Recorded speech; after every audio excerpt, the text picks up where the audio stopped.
आपल्याला महाराष्ट्र म्हणून एकत्र यायला लागेल. आपण सगळे महाराष्ट्रातले हिंदू म्हणून असो, महाराष्ट्र म्हणून प्रत्येक जात पात धर्म यायला लागेल. कारण बुलडोजर जो आहे ना फिरवायचा आहे, भाजपला जो बुलडोजर फिरवायचा आहे तो नुसतं हिंदूंच्या घरी नाही, नुसतं मुस्लिमांच्या घरी नाही, नुसतं ख्रिश्चनांच्या घरी नाही, नुसतं बुद्धिस्टच्या घरी नाही, तर आपल्या महाराष्ट्र आणि देशावर फिरवायचं आहे.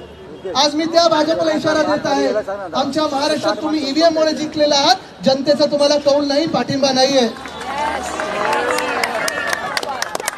आणि त्याच भाजपला मी इशारा देत आहे, जर हनुमानाने ठरवलं तर या देशामध्ये पुन्हा एकदा बॅलेट पेपरवर निवडणुका होतील आणि देशाची ताकद काय आहे ती दिसेल तुम्हाला, देशाचा आवाज काय दिसेल.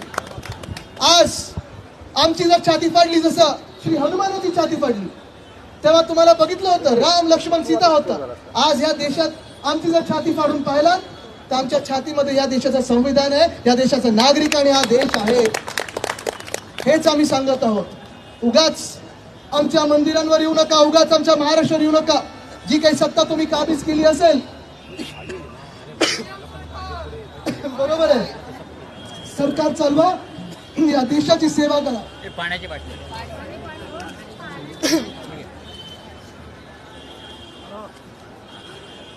थोडं ठेवा, भाजपसाठी लागणार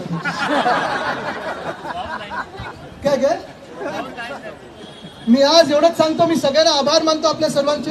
आणि जेव्हा जेव्हा या महाराष्ट्रासाठी गरज लागेल, आपल्याला रस्त्यावर उतरायला लागेल, लढायला लागेल आणि जिंकायलाच लागेल. तयार आहात?